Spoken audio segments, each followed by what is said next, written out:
Ready?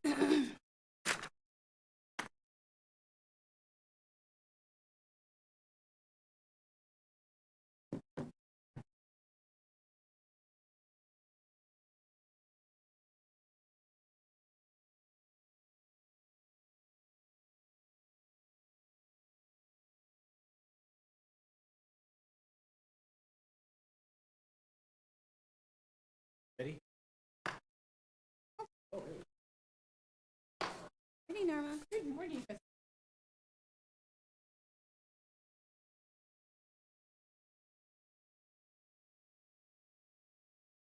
Good morning. Oh, I didn't get the gray memo.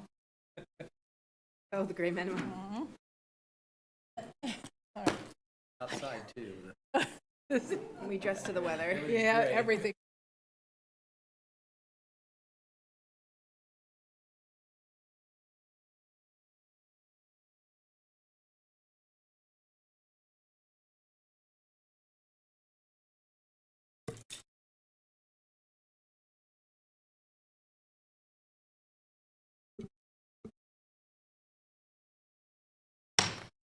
Good morning, everyone, and welcome to the December 19th, 2024 meeting of the West Sacramento Area Flood Control Agency.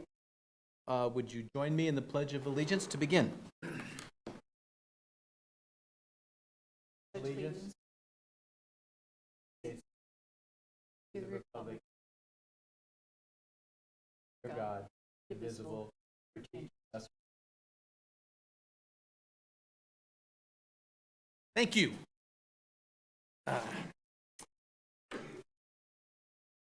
As usual, the first item on our agenda is presentations or comments by the public on matters that are not on our agenda today.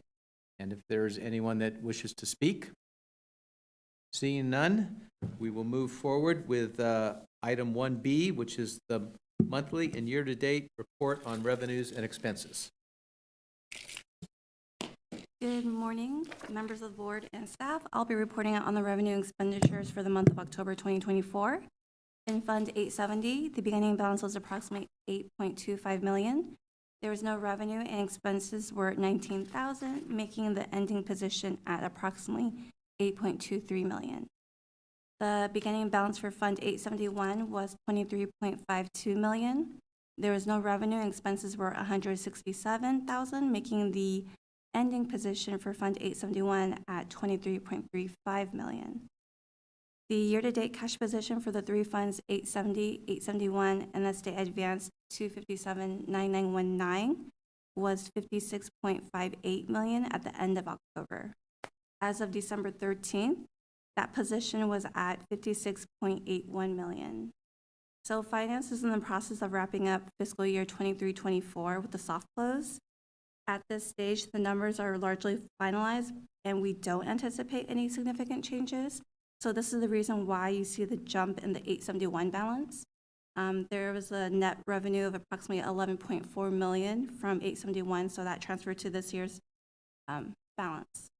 So staff is still currently working on RF&P packages through June 30th of this year, and also working kind packages 16 and 17. And that's from April 1st through September 30th. And hopefully we're going to start working on package 18 too for the end of this calendar year. That concludes my report. Let me know if you have any questions. Okay. Questions? Seeing none, thank you very much. We'll move on to our consent agenda today, which includes a contract amendment with REY Engineers, as well as consideration of approval of our November meeting minutes. If there's any questions on the consent agenda, or I'll consider a motion to approve. So moved. I'll second. Been moved and seconded to approve the consent agenda as presented. All those in favor? Aye. Opposed? Hearing none, motion carries. We're on to our regular agenda. And item 4A is appointment of an interim general manager. As I think we're all aware that our current general manager, Mr. Greg Fabian, is retiring from the city of West Sacramento, where he also served as the flood manager for the city. and as our general manager for the last several years. So the city will be going through the process of appointing or bringing forward a new general manager for our consideration, but in the meantime, we need to have an interim general manager in place to handle the day-to-day activities of the general manager. And I think it's my thought that we appoint Paul Dirksen to hold that position as interim general manager through the process of coming up with a permanent replacement. Second that. So it's been first and seconded. Are there any comments? Hearing none. All those in favor? Aye. Aye. Opposed? Motion carries unanimously. Congratulations and thank you, Paul. Thank you. Then your first job is to do the West Sacramento project updates. Put in the work. Which I was anticipating with Greg calling in sick yesterday. Thank you. Good morning. I'm going to go through a few updates that was already presented to you in the flood program update as part of your packet. And then I have about 7 slides just to talk a little bit about the emergency repair work that's been going on over at the Yolo Bypass. So first off, let me just say, after a long haul, the Department of Water Resources has approved our record of survey for South Park. This is a big deal because it facilitates recording with the county as well as transferring property rights to the state, both for the flowage easement as well as the levee easement for in perpetuity. So it's a big deal. It's taken a long time. In my opinion, it costs a lot more money than it should have because of all the reviews, but it is behind us, and I think we have a better way to move forward now with all that work.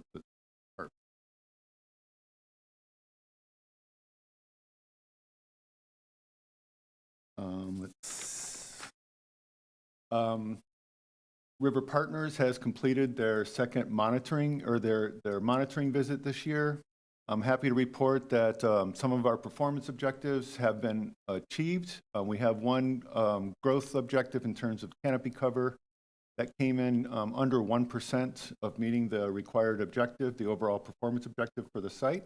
That's really good. It's better than it was last year. And GEI, our other consultant, our restoration consultant, is working on the 5-year report that also considers waters of the U.S. that will be submitted to the regulatory agencies for their consideration.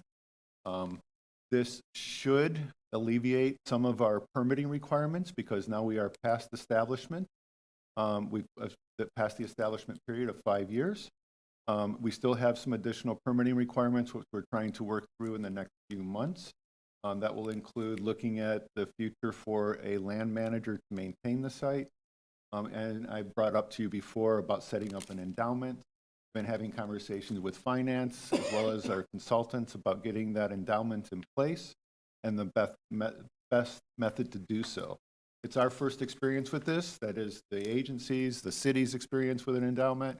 So we're looking at some of our peers across the river on how they've set that up in order to have fulfill that permitting requirement. I'm going to direct your attention to the screen now.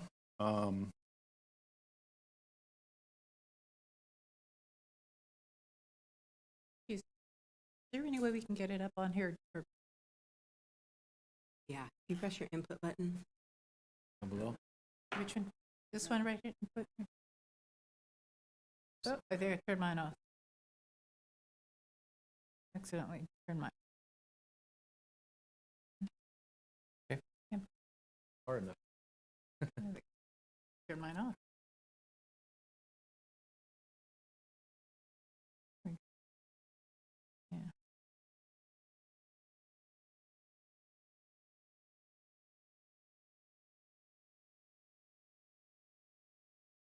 There, thank you.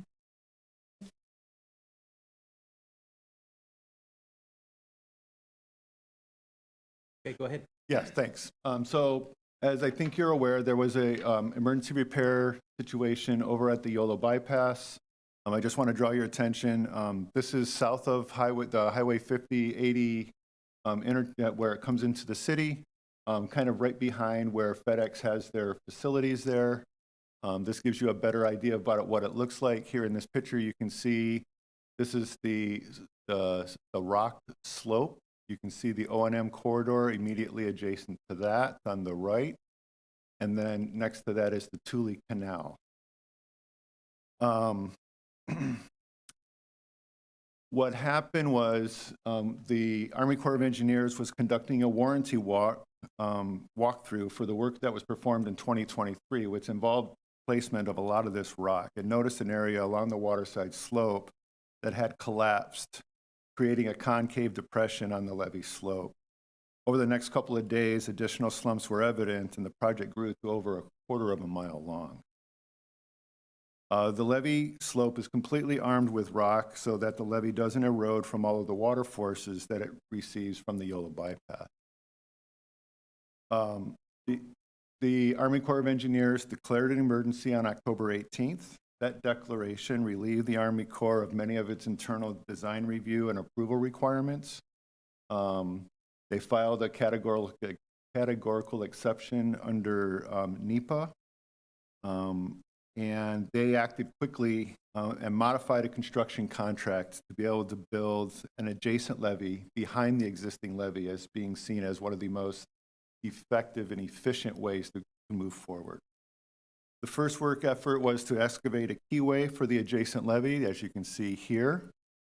There was also a PG&E pole relocation that was required. You can see that's prominently in this picture. That pole has now been removed. That pole was providing electrical service to a pump that's operated by CDFW right across the Tule Canal. This is an issue that still has to be resolved in the future, but for the time being, the Army Corps has arranged for a generator to provide service to the CDFW pump station so that they can pump water when necessary from the bypass. I want to say that the contractor worked very quickly. They secured borrow fill material from the ports, and they've been building this adjacent levee right behind the existing levee to ensure the protection over the course of the winter. Additionally, the Corps initiated removing the rock on the slope and placing it along the levee toe as well as the edge of the Tule Canal as a safeguard for additional slumping. They also have performed additional geotechnical work along the entire reach to determine what remedy may be evaluated for final design that they'd like to initiate and complete in this upcoming calendar year. Once the rock is removed and placed, the contractor is protecting the slope, armoring it with visqueen and sandbags. This is a method that's approved by DWR for emergency repairs, and DWR has been out to evaluate the work that's been done. The slope will be re-rocked next year, and the Army Corps is evaluating whether or not a 4-to-1 slope as opposed to a standard 3-to-1 slope may be more appropriate for this location along the bypass. And as of this writing, the adjacent levee is complete, and the plastic and the sandbag envelopes along the slope are 40% complete and are expected to be completed in the next couple of weeks. Do you have any questions? How is this funded? This still will come out of the Weibel account. As far as I know, I still think that we're still within the Corps' budget estimate, the original budget estimate for Wsafca. Right. Okay.